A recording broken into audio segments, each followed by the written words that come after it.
आपल्या या समारंभाचे अध्यक्ष सन्माननीय विजयराव त्रिभुवन,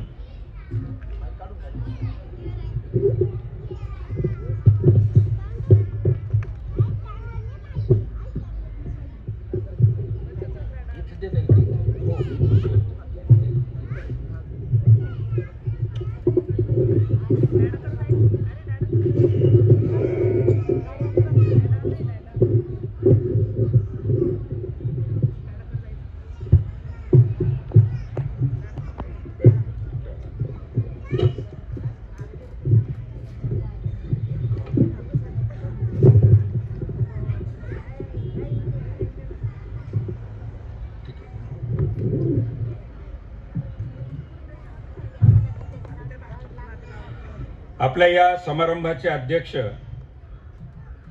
जे तरुण आहेत आणि तरुण माणसं असले की त्यांच्या नसांमध्ये सळसळणारा रक्ताचा एक प्रवाह असतो. ज्यांच्या नसांमध्ये रक्त सळसळत असतं तीच माणसं काहीतरी करू शकतात, असा आजवरचा आपला अनुभव आहे. या ठिकाणी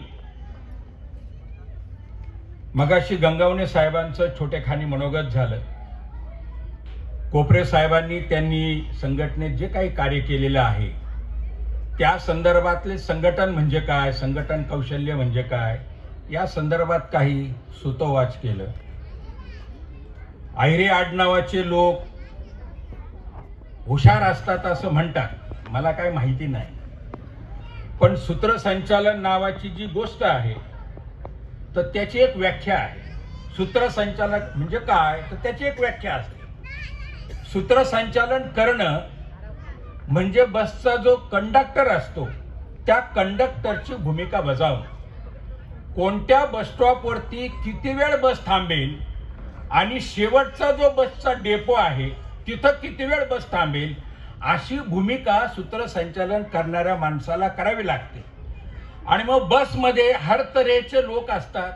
काही लोक भांडणारे असतात, काही लोक विना तिकीट प्रवास करणारे असतात, काही लोक जागा मिळवण्यासाठी दुसऱ्याशी भांडत असतात.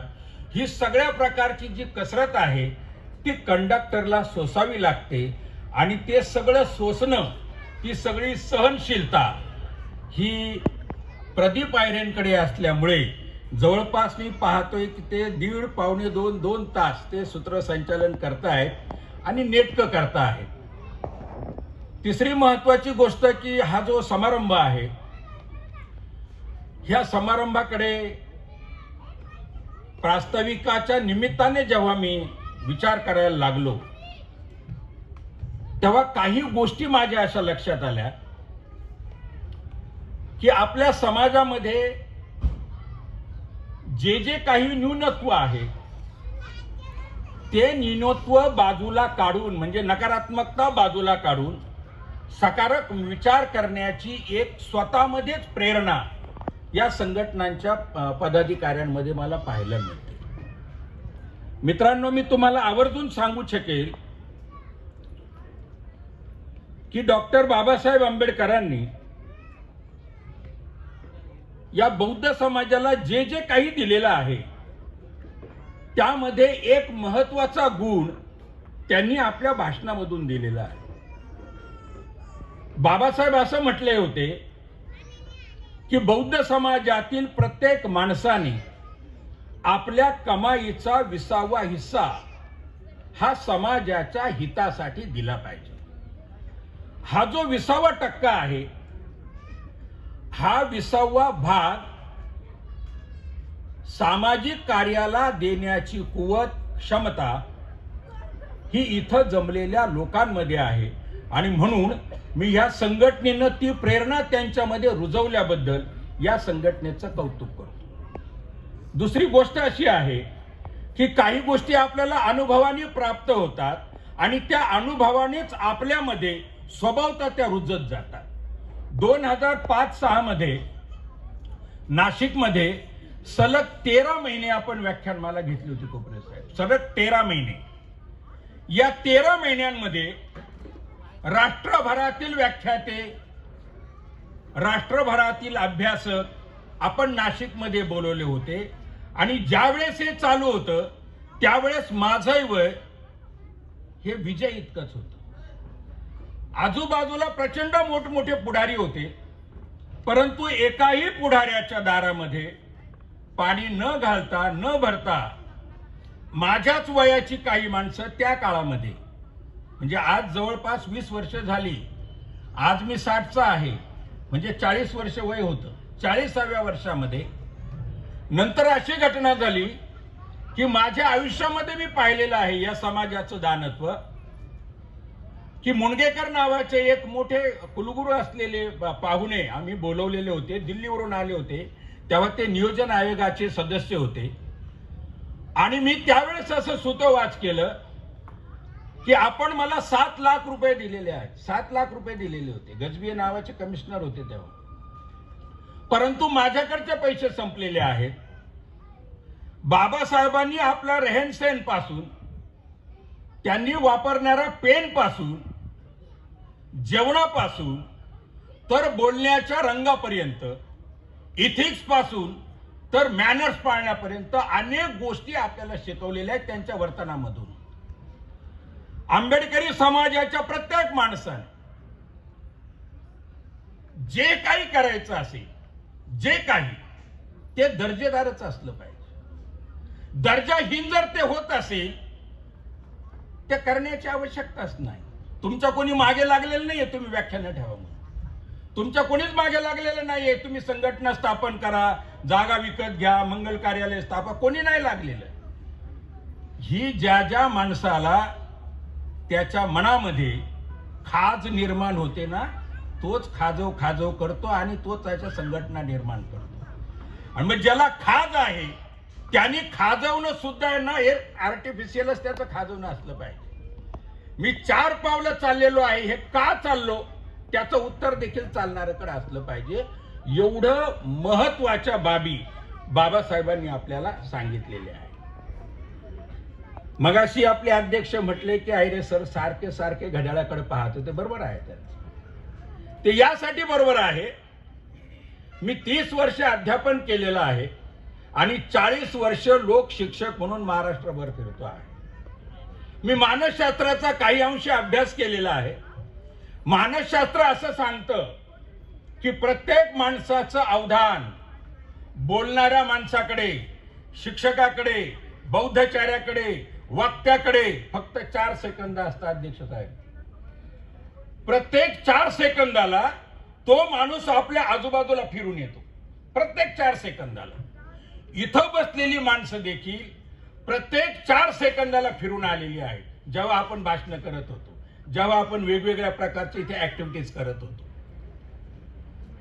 मला प्रश्न असा पडला की माझं भाषण चालू होत असताना 1:30 वाजलेला आहे.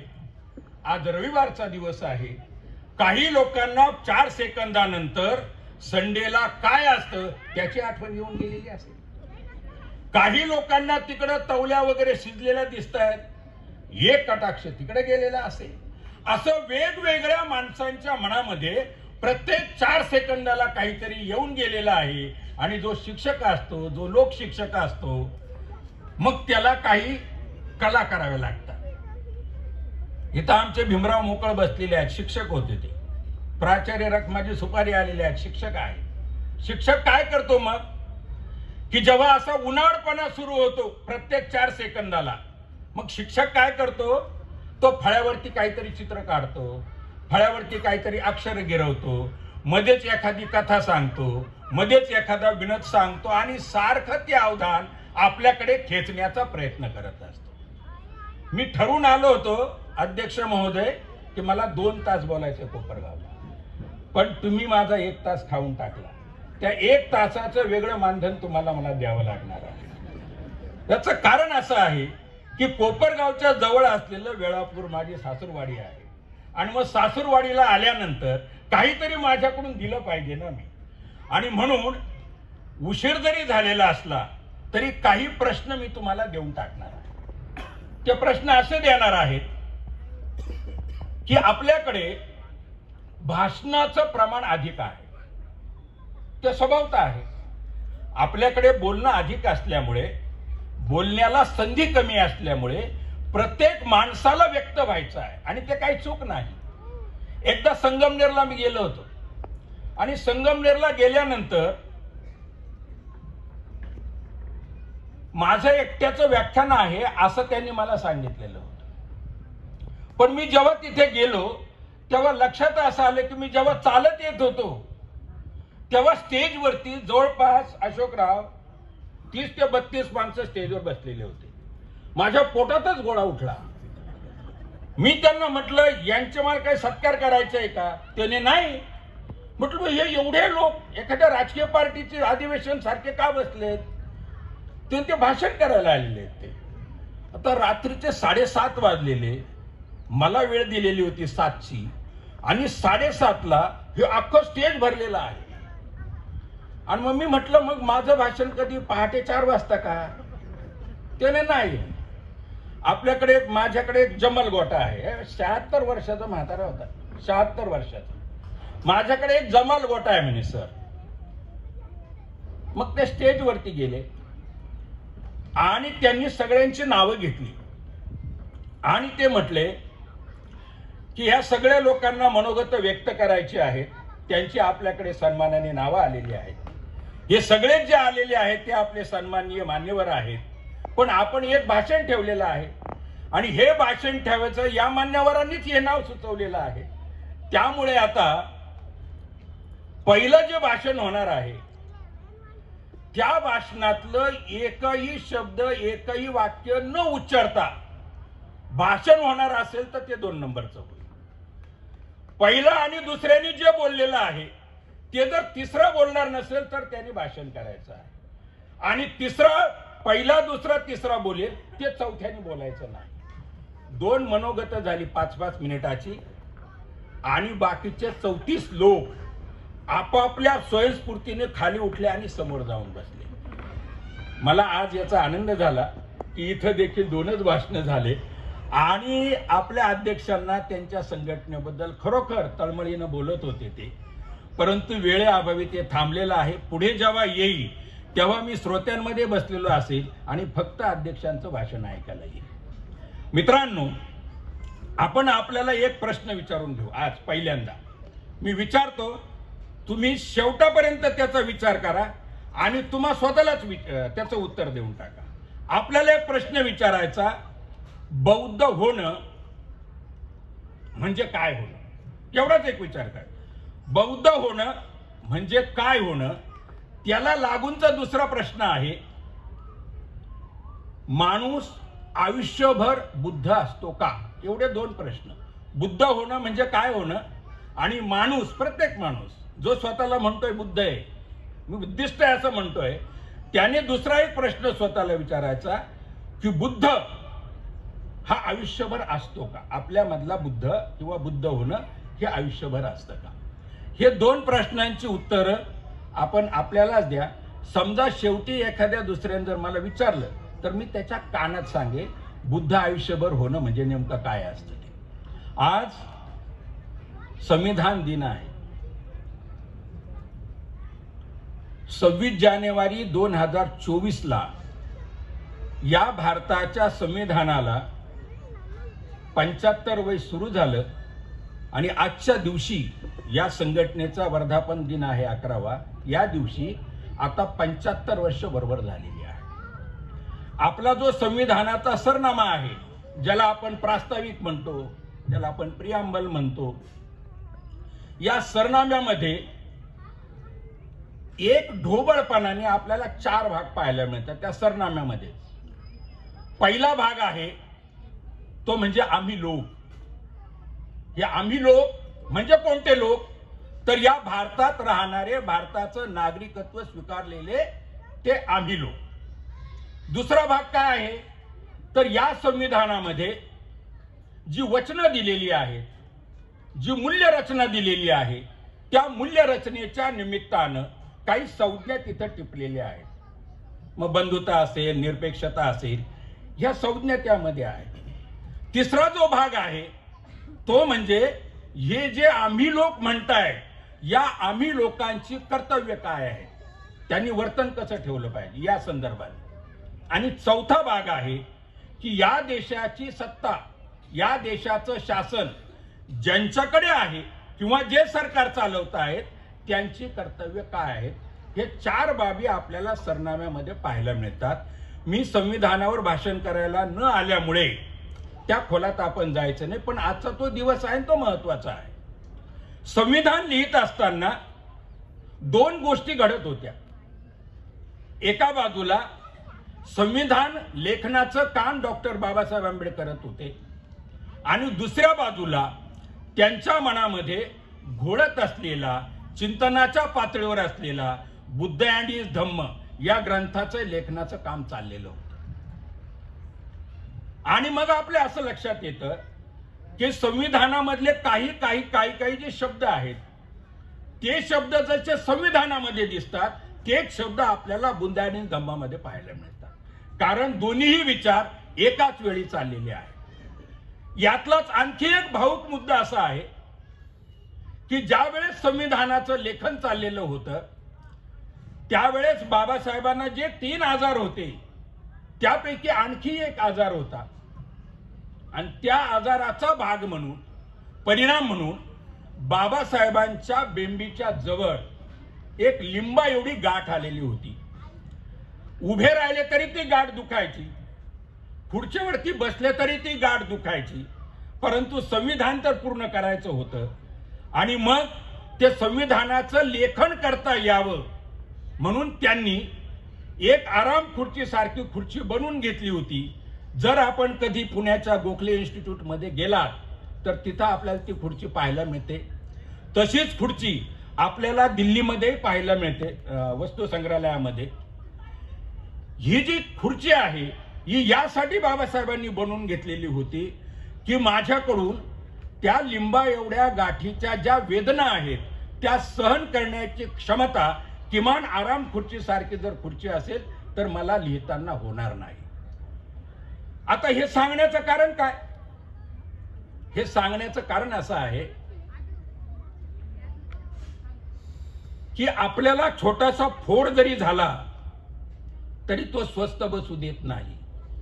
आणि ही लिंबाच्या आकाराची फोड, ठसठसती फोड जी सातत्याने खदळत होती, सलसलत होती, तो फोड घेऊन बाबासाहेबांनी या देशाचं संविधान लिहिलं आणि नवभारताला जन्म दिलेला आहे.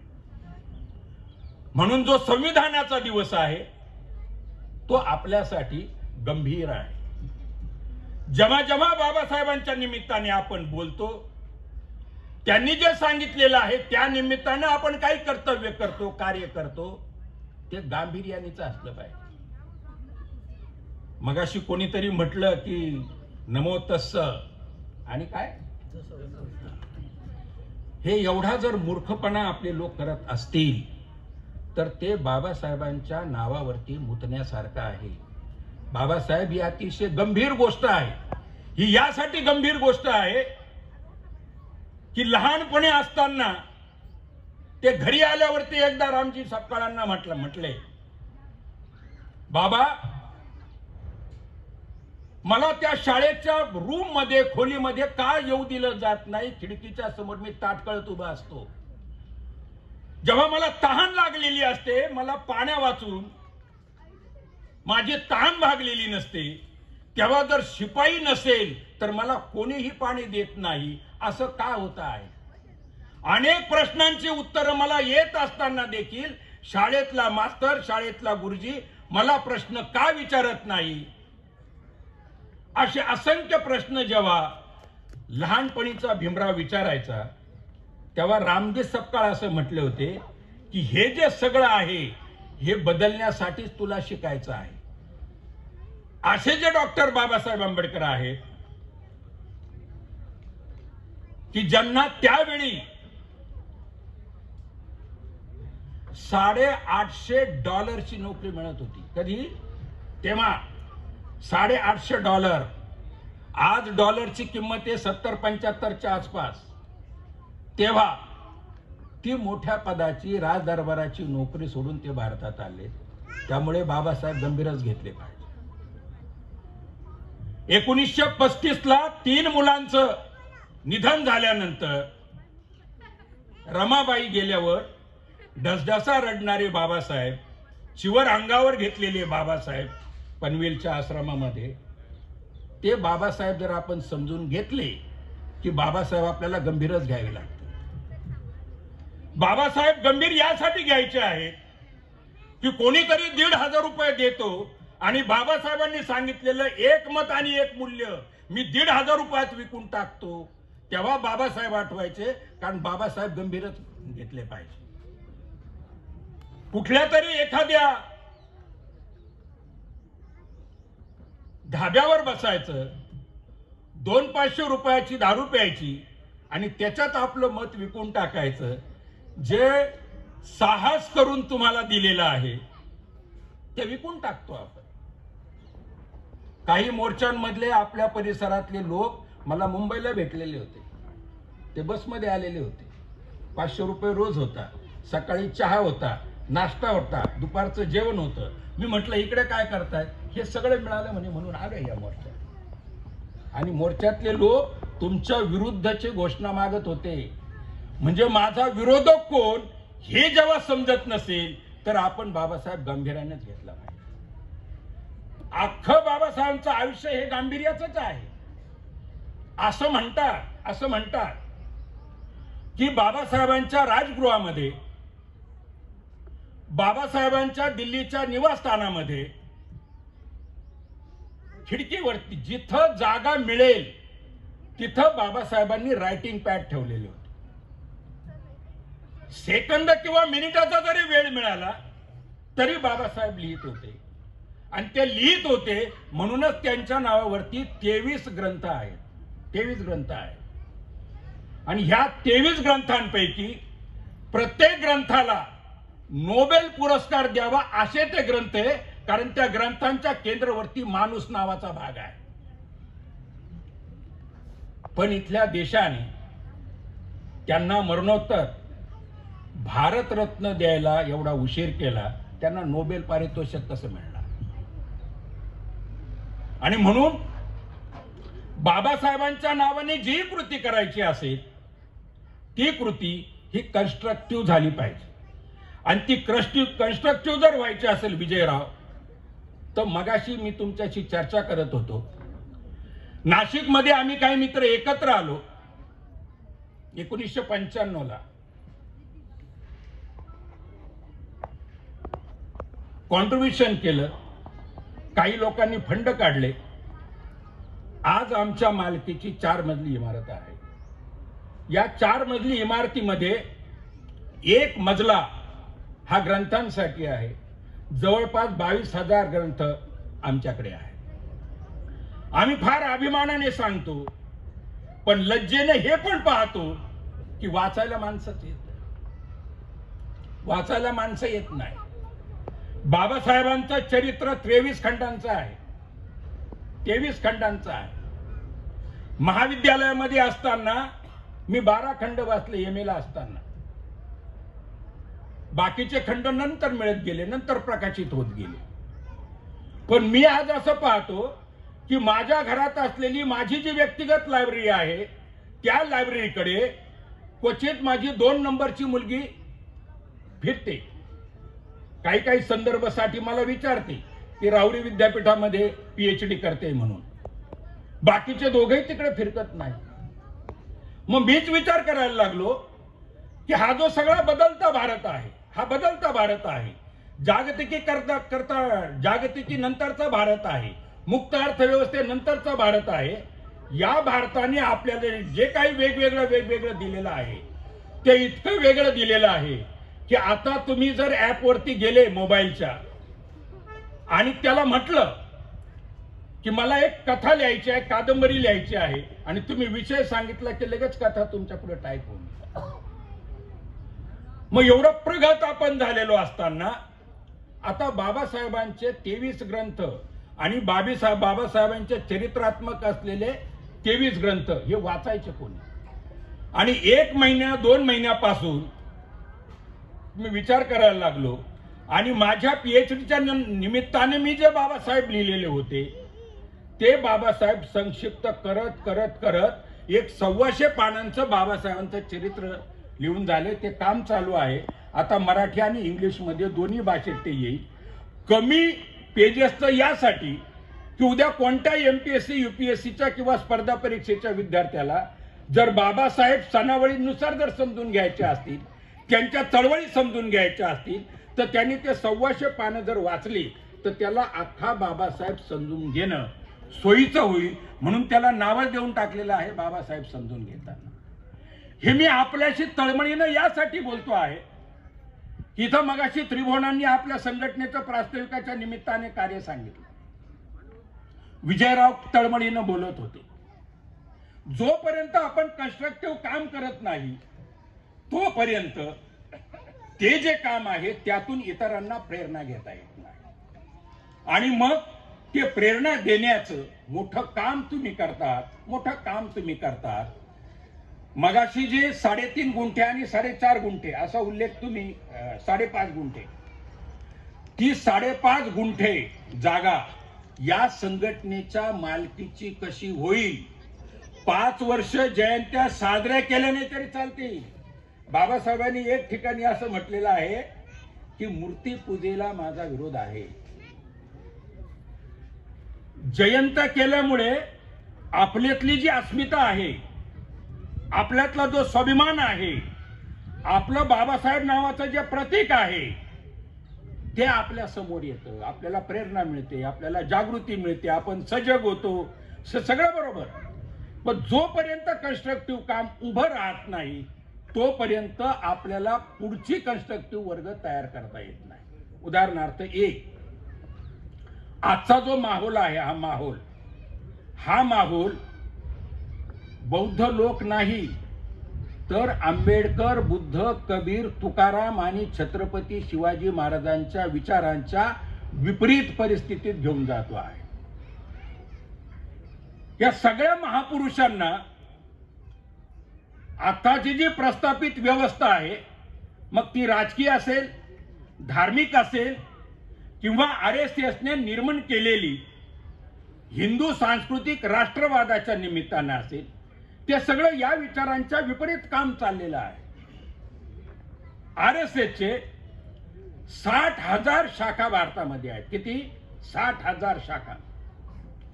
या 60,000 शाखा दररोज प्रत्येक माणसांचं परिवर्तन करण्याच्या मागे लागलेले आहे.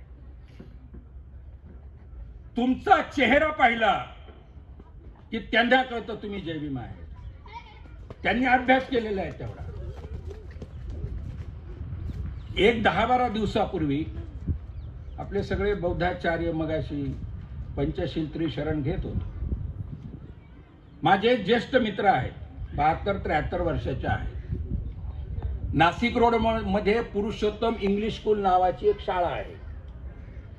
ते मला भेटले आणि त्यांनी मला सांगितलं की सर, त्या दिवशी कार्यक्रमाला येता आलं नाही कारण मी दिवसभर सर्व धर्म समभाव या समारंभात होतो पुरुषोत्तम शाळेमध्ये. सकाळी 10 वाजेपासून कार्यक्रम सुरू होता, पण 5:30 वाजता मला कळलं की ते समरसता मंचने आयोजित केलेले आहे, म्हणजे RSSच्या शाखेने आयोजित केलेलं आहे. मित्रांनो, माझ्यावरती संस्कार करणाऱ्या, बुद्ध समजून सांगणाऱ्या बौद्धाचार्याला सकाळी 10ला बसल्यापासून तर 5:30 वाजेपर्यंत हा RSSचा प्रोग्राम आहे हे जर माहीत होत नसेल आणि 5:30ला जर त्याला माहीत होत असेल तर आपण संघ म्हणून कुठं आहोत आपणच विचार करायला पाहिजे. ह्या ज्या 60,000 शाखा आहेत, या 60,000 शाखांपैकी तुम्ही कधी अवलोकन केलेलं असेल की दसऱ्याच्या निमित्ताने 7-8 लोक हे एकत्र जमतात, शस्त्रपूजा केली जाते आणि एक मार्च काढला जातो. या मार्च मध्ये एकच ब्राह्मण्यग्रस्त विचारांनी ग्रस्त असलेली व्यक्ती असते आणि बाकीचे सगळे माणसं हे बहुजनांमधले असतात. या 60,000 शाखा तुम्हाला वैचारिक दृष्टीने गिळंकृत करण्यासाठी निर्माण झालेल्या आहेत, याचा आपण विचार करायला पाहिजे.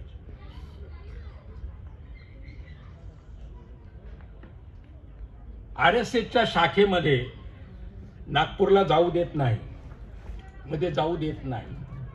नाशिकच्या एका शाखेमध्ये दुर्गा मंगल कार्यालय नावाची एक संस्था आहे, तिथं मी प्रशिक्षक विद्यार्थी संघटना जेव्हा चालवायचो तेव्हा यांच्या विद्यार्थ्यांच्या शाखेमध्ये काय चालतं हे उत्स्फूर्तपणे समजून घेण्यासाठी मी लपून त्या शाखेत शिरलो होतो. माझा एक मिलिंद वैद्य नावाचा मित्र होता, तो ब्राह्मण जरी असला तर त्याची एम.फिल मी लिहून दिलेली होती, मग त्याला एम.फिल मिळाली. मग त्याला मी म्हटलं याचं पत्त्यांतर काय, तो म्हणे माग ना गंगाधर. मी म्हटलं 2 गोष्टी करायच्या की जेव्हा विद्यार्थ्यांच्या शाखेचा काही कार्यक्रम असेल तर तू मला तिथे घेऊन जायचं, मला उत्सुकता आहे काय चालतं ते. आणि वैद्यांनी मला नेलं होतं. पण तुम्हाला म्हणून सांगतो, 3ऱ्या मिनिटाला मला गच्ची धरून बाहेर काढण्यात आलं. 3ऱ्या मिनिटाला 400-450 तिथं माझ्याच वयाचे कॉलेजियन विद्यार्थी होते. तेवढ्यामधून 3ऱ्या मिनिटाला गच्ची धरून मला बाहेर काढलं. आणि दरवाजातून जेव्हा त्यांनी ढकललं मला, तेव्हा तो म्हटला की जास्त वेळ थांबला तर आता तुला उठवून टाकणार, मारणार. आता मला तिथे पकडलं, त्यांनी काय मारझोड केली हा भाग इथं महत्वाचा नाही. महत्वाचं काय की 450 पोरांमध्ये 3 मिनिटात त्यांनी मला ओळखलं. आपल्याकडे कितीतरी RSSची माणसं येतात, आपल्याला समजत सुद्धा नाही. त्याचं एकच उदाहरण की भारतामध्ये RSSने चिवर घातलेले 500 भंतेजी सोडलेले आहेत. त्या 500 भंतेजींपैकी काही भंतेजी, आपण भाऊक असतो, भंतेजी दिसलो की त्याला जय भीम करतो, साधू साधू म्हणतो, ओम नमे भंते म्हणतो. कसं करायचं मग संघटन? म्हणजे माणसं तर तळबळीनं बोलतायत, पण आपल्या आजूबाजूचा हा माहोल आहे आणि त्या माहोलचा प्रतिवाद करण्यासाठी आपल्याकडे जर त्या स्वरूपातलं जर साधन सुचिता नसेल, विचार नसेल, संघटन नसेल तर कसं लढणार?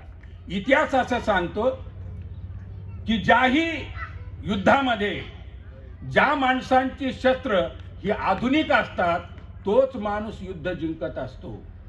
त्याच्याकडे ताकद किती आहे हे महत्वाचं नसतं, त्याच्याकडे शस्त्र कोणत्या स्वरूपाचे आहे हे महत्वाचं असतं. ते जर आधुनिक असतील तर तो युद्ध जिंकत असतो.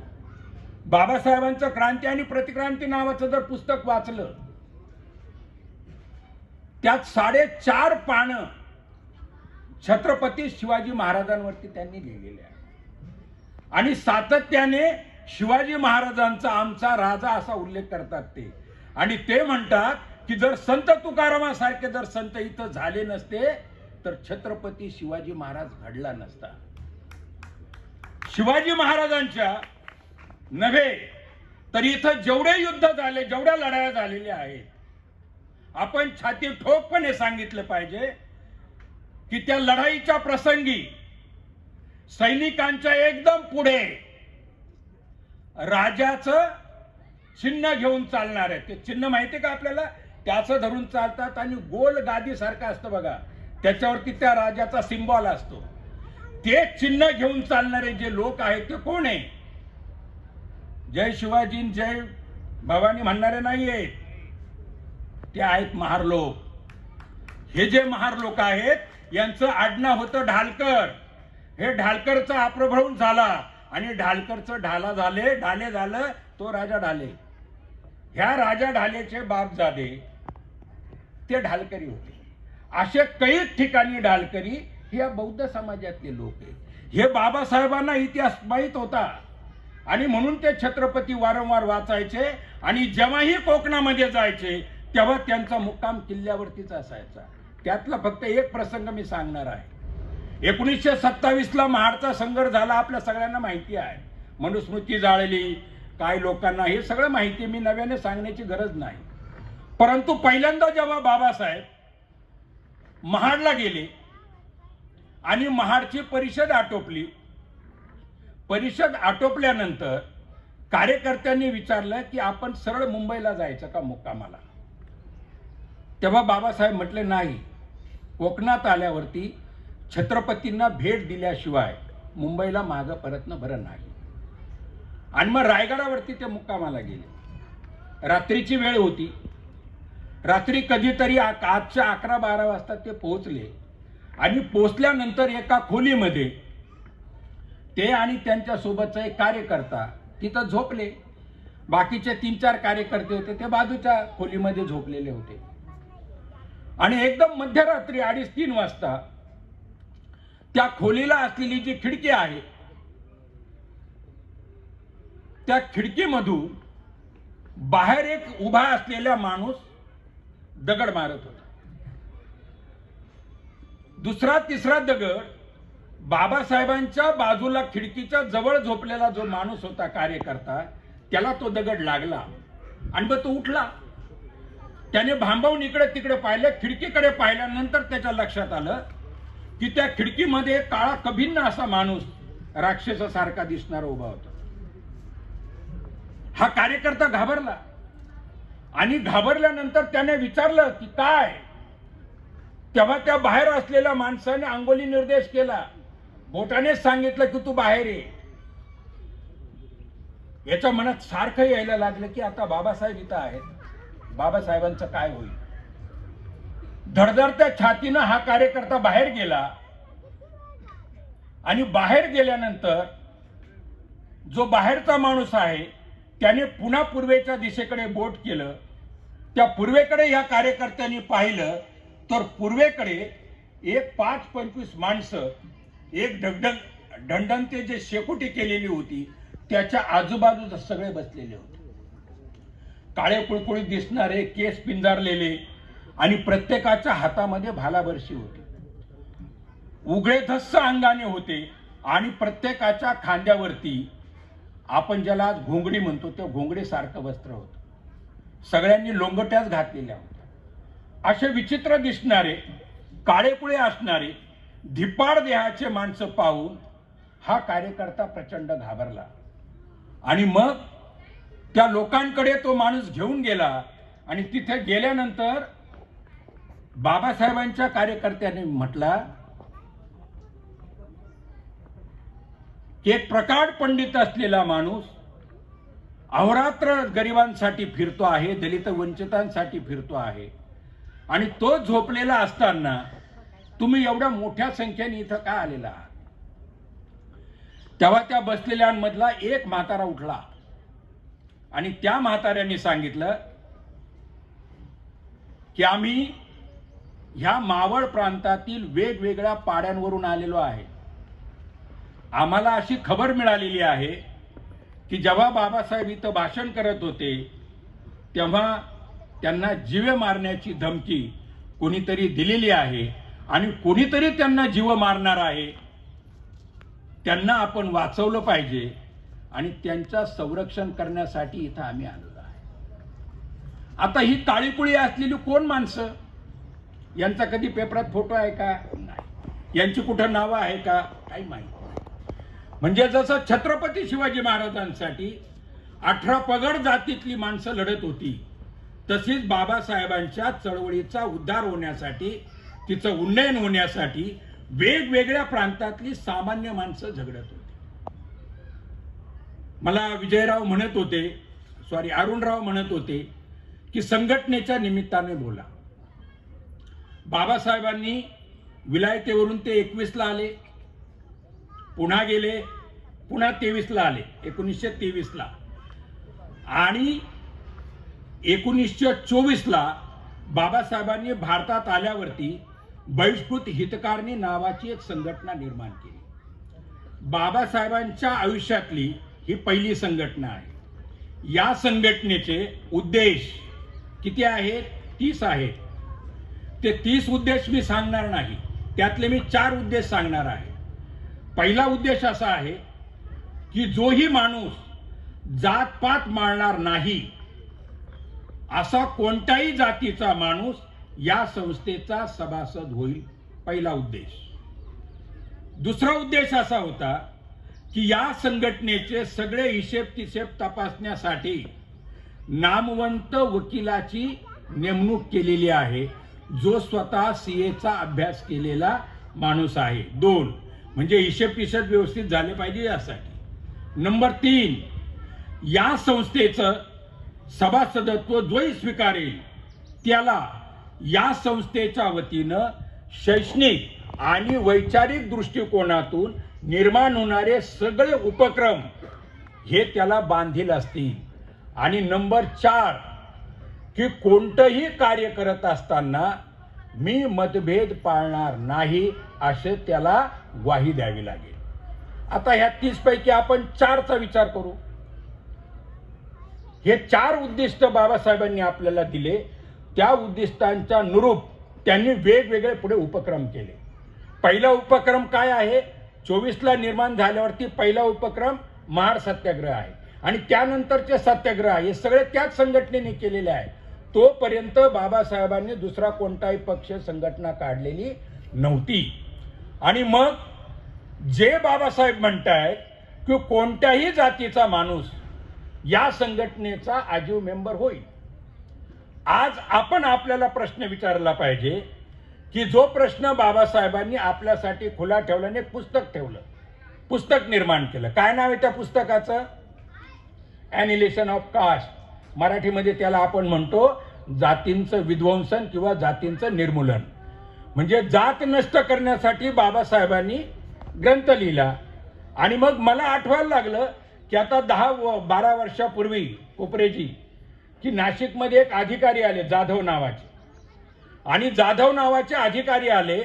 माझा शिकले सवरलेला शिक्षक मित्र मला म्हटला की ते जाधव जरा ऑइलिश आहे, म्हणजे आपल्यासारखे दिसत आहेत. आपले आहेत का ते? आता हे आपले आहेत का असं म्हणणं याचा अर्थ काय? माझ्या मनामध्ये जात आहे. जी जात मला काढून टाकायला लावली ती जात आपण पाळतो आहे. तर आपण जातीच्या पासून पलीकडे गेले पाहिजे. एक मुद्दा. नंबर 2, बाबासाहेबांनी जी बहिष्कृत हितकारणी सभा दिली त्याचे हिशेब टिशेबसाठी एक सीए आणि एक वकील नेमलेला होता. आपल्याकडे हिशेब टिशेबाचं प्रकरण जरा जड आहे, आजकाल जड आहे. तुम्ही लोक हे सगळे हिशेब व्हॉट्सअपवर टाकता, तुमचं तर ते जाहीर अभिनंदन केलं पाहिजे. कारण आपल्या इकडं म्हणजे मी एक संघटना अशी पाहिली होती की तो माणूस म्हणायचा मला अध्यक्ष नाही व्हायचं. लोक म्हणायचे त्याला की तुम्ही एवढे वर्ष आपल्या संघटनेत काम करता, आता तुम्ही अध्यक्ष व्हा. तो मला अध्यक्ष नाही व्हायचं. तर का बरं? तर म्हणे ही जी वास्तू आहे या वास्तू निर्माणाच्या वेळी पाया खोदताना माझा आजा खजिनदार होता. ही निर्माण झाली तेव्हा माझा बाप खजिनदार होता. आता इथं मंगल कार्यालयासारखे मंगल सोहळे व्हायला लागलेले आहेत, मग आता मी खजिनदार असलं पाहिजे. म्हणजे खजिनदार नावाची जी पोस्ट आहे ती आपल्या अतिशय आवडीची आहे. तुम्ही आता तुमचे खजिनदार डायरेक्ट हिशेब टिशेब व्हॉट्सअपवर टाकतात, ही फार आनंदाची गोष्ट आहे. आणि मग बाबासाहेबांनी त्या संघटनेचं लेटर हेड बनवलेलं होतं. त्या लेटर हेडवरती फक्त 3 नावं होती. एक नाव होतं बाबासाहेबांचं, दुसरं नाव होतं सेक्रेटरीचं आणि तिसरं नाव होतं खजिनदाराचं. बाकी सगळी जागा काय होती? कोरी होती. मी जे पाहिलेलं आहे 40-45 वर्षामध्ये मी अशी लेटर पॅड पाहिलेली आहे की आपल्या संघटनेचं नाव, डाव्या बाजूला अध्यक्षाचं नाव, मग त्याचा पत्ता, फोन नंबर अलीकडच्या काळामध्ये, मग त्याच्या खाली 6 उपाध्यक्ष असतात. कारण एक अध्यक्षावर आपलं भागत नाही, किमान 6-7 लागतात. 6-7 उपाध्यक्ष झाल्यानंतर मग एक सेक्रेटरी असतो, पण एक सेक्रेटरीला व्यवस्थित काम करता येत नाही म्हणून 4 उपसेक्रेटरी असतात. 4 उपसेक्रेटरी झाल्यावरती खजिनदारचं नाव येतं. पण खजिनाच आपल्याकडे एवढा आहे की एक खजिनदारावर आपलं भागत नाही, मग 3 उपखजिनदार आणि त्यांच्यावर भागत नाही म्हणून त्याच्या खाली पुन्हा 3 खजिनदार असतात. मग त्याच्या खाली सदस्यांची नावं, मग सदस्यांची नावं संपली का तिथे लिहिलेलं असतं पीटीओ. पीटीओ म्हणजे काय? मागे पहा, मागे पहा, पुन्हा नावच वाचा. ही जी नावांची जी भानगड आहे ती नावांची भानगड बाबासाहेबांच्या बहिष्कृत हितकारणी सभेच्या वेळी नव्हती. ही जशी बहिष्कृत हितकारणीच्या सभेत नव्हती तसेच 28ला त्यांनी जे समता सैनिक दल निर्माण केलं त्यामध्ये आपल्याला पाहायला मिळत नाही.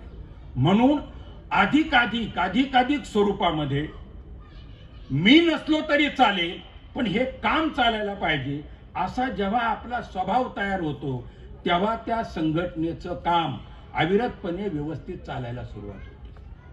आपल्याकडे काय आहे की माणसं दोन जमतात, दोन जमले की त्यांच्यामध्ये तीन संघटना असतात. एक एक असते त्यांचे सेपरेट असते, ती एक एक एकाची एक संघटना. आणि जी तिसरी असते ती तिसरी या दोघांना किंवा समोरच्याला माहीत नसताना तिसरे सभासद प्रत्येकाने गोळा केले असतात, दोघांनी पण, त्याची एक तिसरी संघटना असते. हे जे आपल्याकडे मीपणाला अधोरेखित करण्याऐवजी जोपर्यंत आपण अधोरेखित करत नाही तोपर्यंत संघटना चांगल्या प्रकारे कार्यरत होऊ शकत नाही. आणि म्हणून आपल्याला कौतुक वाटतं मला आपलं की गेले 11 वर्ष झालेली आहेत. या 11 वर्षामध्ये दरवर्षी आपण हिशेब देत आहेत. आणि सगळ्यात आनंदाची गोष्ट म्हणजे डीजे न लावता तुम्ही कार्यक्रम करताय, म्हणजे नाशिकपेक्षा तुम्ही हुशार आहे. आमच्याकडे मागच्या जयंतीला डीजेवरचा खर्च 2.5 कोटी रुपये होता. किती कोपरेजी? 2.5 कोटी रुपये. एक शहाण्या मुलाने तो हिशेब काढला होता. एकूण नाशिक रोडला 34 रथ निघालेले होते. नाशिकमध्ये साधारण तेवढेच रथ होते आणि त्या रथांपैकी 20 ते 22 रथांच्या इथं तो डीजे लावलेला होता. तो डीजे फक्त मिरवणुकीत नव्हता, तर तो अगोदर पासून तो 2 दिवस नाचण्यासाठी संस्थेने मागवलेला होता. म्हणजे 3 दिवस डीजे आणि डीजेच्या किमती तुम्ही बघा त्याचं भाडं. तर हे डीजे विराई आपलं जे संघटन काम करत आहे ती कौतुकाची गोष्ट आहे. पण नाचायला पाहिजे, नाचायला माझा विरोध नाही. आपल्यातला प्रत्येक माणूस महिलांसह अतिशय गोड नाचतात, अतिशय गोड नाचतो. पण आपल्याकडे काय गंमत आहे, 11 वाजून 2 मिनिटांनी विवाह असतो. मग 11 वाजून 2 मिनिटांनी नाचायला सुरुवात करतो आपण आणि मग 2 वाजता लग्न लागतं. आपलं म्हणणं असं आहे की बाबासाहेब ही जयंतीची गोष्ट नाहीये, जयंतीची गोष्ट नाहीये. बाबासाहेबांची जयंती 1928ला पहिल्यांदा सुरू झाली नाशिकमध्ये, देवळ्यालेकी आमच्या. माझं वादळाचे शिलेदार नावाचं पुस्तक आहे, त्यात मी लिहिलंय बाबासाहेबांची पहिली जयंती. जयंती आपल्याकडे पहिल्यापासूनच आहे, पण बाबासाहेबांनी जयंती हे सूत्र नसलं पाहिजे आपलं, पण नाचण्याचं सूत्र असलं पाहिजे. मग ते 1 दिवस नाचण्यापेक्षा 365 दिवस नाचलं पाहिजे. मग त्या नाचण्याचंच आजचं हे एक नाचणं आहे. आयरेचं व्याख्यान हे एक नाचणं आहे. कोपरेंचं भाषण हे एक नाचणं आहे. विजयरावचं भाषण हे एक नाचणं आहे. या मुलाचा सत्कार केला हे एक नाचणं आहे. असं आपण 365 दिवस नाचलो पाहिजे. आणि असं जर आपण नाचत राहिलो तर 60,000 नाही, RSSच्या 120,000 जरी शाखा निघाल्या तर आपल्याला कोणी धक्का लावू शकत नाही. याचं कारण असं आहे की आताची सिच्युएशन अशी, आता RSS वाले फक्त आणि फक्त 2च संघटनांना घाबरतात, फक्त 2 संघटना. एक आहे मुस्लिमांची संघटना आणि दुसरी आहे बाबासाहेबांची संघटना. आपली संघटना कोणती? जिचं नाव बाबासाहेब आहे ती आपली संघटना. हे याकरता घाबरतायत की प्रत्येक प्रश्नाचं उत्तर देण्याची क्षमता फक्त आंबेडकरवाद्यांमध्ये आहे, फक्त आंबेडकरवाद्यांमध्ये. जो उत्तर देत नाही तो गुलाम होतो आणि जो गुलाम होतो तो अवताराकडे जातो. आंबेडकरवादी अवताराकडे जात नाही, तो काय मार्गदात्याकडे जातो आणि तो मार्गदात्याकडे जातो. हेच RSSचं मोठं दुखणं आहे, हे दुखणं आहे. आणि म्हणून त्यांनी बुद्धाला 9वा अवतार करून बघितलं. त्यांनी बाबासाहेबांचा फोटो नागपूरच्या त्यांच्या कार्यालयात लावून पाहिला. त्यांनी बाबासाहेबांना वेगवेगळ्या पद्धतीनं गोळवळकरांच्या सोबत बाबासाहेबांचा फोटो ठेवून छापून पाहिलं, परंतु बाबासाहेबांची जनता त्यांच्या पुढे झुकायला तयार नाही. आणि म्हणून आता झुकवण्यासाठीचे वेगवेगळ्या प्रकारचे प्रयत्न चाललेले आहेत. दुसऱ्या बाजूला पहिल्यांदा हर हर मोदी, नंतर घर घर संविधान, अशा 2 स्लोगन आले तेवढ्यात 1 वर्षामध्ये. त्यांनी संविधान आज आणलंय. इथं संविधान आपल्याकडे बाबासाहेबांनी लिहिल्यापासूनच आहे. आणि मग संविधान आता वरवर त्याची पूजा करायची. संविधानाच्या निमित्तानं सातत्याने भाषण करायचे आणि संविधानामधली जी मूल्य आहे, जी समता आहे, जी बंधुता आहे, धर्मनिरपेक्षता आहे, ही मूल्य मात्र त्याला तिलांजली द्यायची, अशा प्रकारचे सगळे प्रयत्न चाललेले आहेत. आपण म्हणतोय की आम्ही लढाऊ आहोत लढाऊ, पण इथल्या गरीब वंचितांचं आरक्षण त्यांनी केव्हाच काढून घेतलं आपल्या लढवय्या वीरांच्या लक्षात देखील आलं नाही. आरक्षण घेऊन टाकलं त्यांनी. 13% होतं, 13चं 8% आलं. पदोन्नतीच्या निमित्तानं ते 8% आता शिल्लक राहिलेलं नाही. आता मागच्या दारानं त्यांनी आणखी आता एक क्लुप्ती खेळलेली आहे. ती क्लुप्ती कोणती? आर्थिक निकष लावा, जे बसतील त्यांना स्कॉलरशिप मध्ये बसवा. वास्तविक आरक्षणाचा मुद्दा काय सांगतो की आरक्षण आर्थिक निकषावर नाहीये. आरक्षण हे सामाजिक निकषावर आहे की आज जरी कोपरे अधिकारी झालेले असतील, गंगाधर आयरे प्राध्यापक झालेला असेल, तरी सुद्धा जेव्हा कोपरे हे एखाद्या उच्च जात कुळाकडे जातील तेव्हा त्याला माहित असतो कोपरे कोणत्या जाती, त्याच पद्धतीने ते ट्रीट करतात. आणि म्हणून आम्ही मोर्चा काढला. मगाशी तुम्हाला सांगत होतो की ही जी पदोन्नती आहे, ही पदोन्नती जर बाबासाहेबांना गुजरातच्या राज्याने जर दिली असती सयाजीराव गायकवाडांनी, तेव्हा जेव्हा शिपायानं फाईल ठेवली आणि फाईल उचलताना त्यांनी पाणी टाकलं आणि तिथंच सनक भरली बाबासाहेबांच्या मेंदूमध्ये आणि त्यांनी बडोदा सोडलं. ही पदोन्नती जर तेव्हा दिली असती सयाजीराव गायकवाडांनी की तुला ही फाईल त्याच्या हातात द्यावीच लागेल आणि उचलून घेताना त्याच्यावर पाणी न शिंपडता तुला घ्यावी लागेल, तेव्हा पदोन्नती मिळाली असती. पण आपल्या इथे पदोन्नती मिळाली की तो राजा होतो, साहेब होतो. साहेब झाला की त्याच्या हाताखाली काम करावं लागतं. हा जो सल आहे त्या सलापोटीच केवळ ब्राह्मणांनीच नाही तर ज्यांच्या मनमेंदूमध्ये ब्राह्मण्यग्रस्त असा नाग फणका मारतो आहे त्या लोकांनी ते पदोन्नती काढून घेतलं. पदोन्नतीचा साहेब आम्ही जेव्हा मोर्चा काढला मंत्रालयावरती, किती लोक आपले हजर होते? फक्त 500. संपूर्ण महाराष्ट्रभर प्रचार केलेला होता. आणि आम्ही म्हणत होतो की जे जे लाभार्थी आहे, ज्याने वसतिगृहाची सवलत घेतली, ज्याने शाळेत जाण्याची सवलत घेतली, कॉलेजला ज्याने स्कॉलरशिप घेतली, नोकरीमध्ये ज्याने सवलत घेतली, त्याचा तो साहेब झाला. या सगळ्या लोकांनी त्या मोर्चामध्ये आलो पाहिजे. त्यावेळेस मराठा क्रांती मोर्चा सुरू होता. आमची भाबडी अशी अपेक्षा होती की कमीत कमी 2-3 लाख लोक या मोर्चाला येतील. मंत्रालयातली फक्त 50 माणसं खाली उतरली. मंत्रालयामध्ये त्यावेळेस आपले लोक होते 1,500 कामाला. याचा अर्थ काय? याचा अर्थ असा आहे की आपल्यामध्ये एक नवा मध्यम वर्ग तयार होतो आहे आणि ह्या मध्यम वर्गाचं चकचकीत जगणं सुरू झालेलं आहे. मी माझा फ्लॅट, मी माझा बंगला, मी माझी गोरीगोमटी बायको, तिचे गोरीगोमटे पोरं, आमचा चौकोनी संस्कार, म्हणून आम्ही कायम निरीक्षण करत असतो. आता या आरक्षणाचा मोर्चा काढला. आता आरक्षण घेऊन मला काय करायचं? मी तर रिटायर झालेलो. हे बनसोडे बसले, काय करायचं त्यांना? पण आम्ही आरक्षणाचा मोर्चा विद्यार्थ्यांसाठी काढला आणि ज्येष्ठ लोकांना आम्ही म्हटलं की पोरांना मोर्चामध्ये आपण पुढे नाही ठेवायचं. मोर्चाच्या पुढे असतील 60 नंतरचे माणसं रिटायर झालेले. एक रिटायर झालेला साहेब मला म्हटला, साहेब लाठीचार्ज झाला तर मग मारतील. म्हटलं जगून तरी काय तुमचा उपयोग आहे? निदान ह्या पोरांच्या कामी तर या रिटायर झाल्यावरती. म्हणजे आपलं रूपांतर, परिवर्तन, मनवंतर कशात होते? आता उच्च मध्यम वर्गाकडे. आणि उच्च मध्यम वर्गातला साहेब, उच्च मध्यम वर्गातला मुख्याध्यापक, प्राध्यापक, इंजिनियर, वकील, मागचे जे वंचित आहेत त्यांच्याकडे पाहायला तयार नाही. आपण आपल्याला प्रश्न विचारला का? मी झोपड्यातूनच आलो, मीही गावगाड्यातून आलो. न शिकलेल्या लोकांनी वसतिगृह निर्माण केली नसती तर माझं शिक्षण नसतं झालं. माझं अख्खं खानदानच वसतिगृहात शिकलेलो आहे. त्यामुळे मला वसतिगृहाची कायम आपुलकी राहिली. आजही इथं आल्यावरती बनसोडेंचं पहिलं वसतिगृह पाहायला गेले. त्या पोरांकडे पाहून मला माझं बालपण आठवायला लागलं. ते वसतिगृह काढलं कोणी?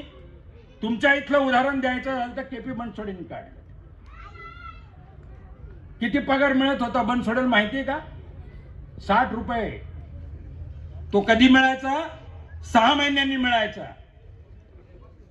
आणि 4-5-6 पोरांचं कुटुंब, एका बाजूला चळवळ, मोर्चात जायचं, आंबेडकरी चळवळी करायची, पोरं जमवायची, शिदा पाणी गोळा करायचा, मग खाऊ घालायचा. म्हणजे त्या साहेबाला लाज वाटली पाहिजे की ज्या लोकांनी मला शेणकूर मागून, भिक्षा मागून मला खाऊ घातलेला आहे आणि त्याचे जर लेकरं बाळ, त्याचे जर नातवंड आज शाळांपासून वंचित असेल तर माझं काही देणं लागते की नाही? हा जो उच्च मध्यम वर्गातला माणूस आहे, हा ज्या महाविद्यालयात शिकला त्या महाविद्यालयाने बाबासाहेबांनी रमाई तर गेलेल्या होत्या, एवढे हळवे झालेले बाबासाहेब, पण महाविद्यालयाला रमाईचं नाव नाही दिलं त्यांनी, आपल्या वडिलांचं नाव नाही दिलं त्यांनी. त्यांनी नाव कुणाचं दिलं? मिलिंदाचं दिलं. घराला नाव कुणाचं दिलं? राजगृह. आपल्या इकडे मी आता 1.5 बिघा जमीन दिलेली आहे माझी, तिथं आता शेड बांधलेला आहे. 20 लाख रुपये 2 खासदारांनी दिले. आता 2 खोल्यांचं काम सुरू आहे. माझ्याकडे माझा एक भाऊबंद आला, आमच्या दोघांची आहे ना ती, आम्ही 1 नंबरला, तो 2 नंबरला. ते आपलं नाव पाठीवर येईल असं बघा. अरे ज्या बाबासाहेबांनी एवढं आपलं जीवन घडवलं, त्याने त्याच्या बायकोचं नाव नाही दिलं हो त्याला. का दिलं नसेल? का न द्यायचं कारण का? 48 मधलं मिलिंद आहे, 48 आणि 50, सिद्धार्थ आणि मिलिंद. का नसेल दिलं बरं? ते यासाठी नाही दिलं, बाबासाहेब असं म्हणायचे की माणसाच्या मानसिक वर्तनात परिवर्तन झालं पाहिजे आणि ते परिवर्तन तेव्हाच होईल जेव्हा त्याला बुद्ध दर्शनातली प्रतीक कळतील. मिलिंद हे बौद्ध दर्शनातलं प्रतीक आहे, ते राजगृह बौद्ध दर्शनातलं प्रतीक आहे. हे आपल्या तोंडी सातत्याने यावं म्हणून बाबासाहेबांनी अशा प्रकारची नावं दिलेली आहेत. मग त्यांना तर मालोजीरावांचं नाव देता आलं असतं, सपकाळांचं, बायकोचं देता आलं असतं, आईचं देता आलं असतं. मला आपल्याला हे सांगायचं आहे की जोपर्यंत जे लाभार्थी आहे ते लाभार्थी मागे वळून पाहत नाही, तोपर्यंत या समाजाचा खऱ्या अर्थानं विकास होणार नाही. जरी हे लोक म्हणत असले की पॉवर्टी लाईनच्या आता फक्त 22% बिलो पॉवर्टी लाईन, दारिद्र्य रेषेच्या खाली या मोदी सरकारचं म्हणणं आहे की आता फक्त 17%च लोक आहे, 17 ते 22%. मग जर 17 ते 22% लोक फक्त दारिद्र्यामध्ये या देशातले जगतायत, मग महाराष्ट्रातल्या 2-2.5 कोटी महिलांना 1,500 रुपये का दिले? त्या गरीब आहे म्हणून दिले ना, बिलो पॉवर्टी लाईन म्हणूनच दिले ना. जर गरिबी कमी झालेली आहे, दारिद्र्य कमी झालेलं आहे, तर शाळेतल्या पोरांना मग खिचडी का देत आहेत? दर दिवाळीपासूनच जो शिदा देण्याचं काम का करतायत? ते गरीब आहे म्हणून दिले ना. म्हणजे फसवे आकडे आहेत. हे फसवे आकडे देणारं या राष्ट्राच्या आयुष्यातलं हे पहिलं सरकार आहे की फसवे आकडे दिले जातात आणि त्या फसवे आकड्याला आपल्यातले काही माणसं भुललेले आहेत. आणि मग तिकडे शहा नावाच्या पण तो एकेकाळचा तडीपार असलेला गृहमंत्री आज आहे आणि त्यांनी बाबासाहेबांचं सारखं नाव घेतात. इतक्या वेळ जर नाव घेतलं असतं तर स्वर्ग मिळाला असता, अशा प्रकारचं मधल्या काळात स्टेटमेंट केलं. आपली माणसं पेटली, काही ठिकाणी जोडेमार आंदोलन झालं. मला आता अलीकडे असं वाटायला लागलेलं आहे की आता संविधानावर काय झालं, आपल्या लोकांनी काहीच बोललं. बाबासाहेबांच्या नावाने काय झालं, आपण काहीच बोलायचं नाही. पुतळ्याची विटंबना झाली, नाही बोलायचं. पण काय करायचं? पुतळ्याजवळ जायचं, वंदना घ्यायची, त्रिशरण पंचसी, पुतळा स्वच्छ धुवायचा, वंदना घ्यायची, स्वच्छ असा पुष्पहार, पांढरा शुभ्र हार घालायचा, भीमस्तुती घ्यायची आणि अतिशय आनंदाने घरात परत यायचं. पुतळ्याची विटंबना झाल्यामुळे विचार संपत नाही, विचार संपतच नाही.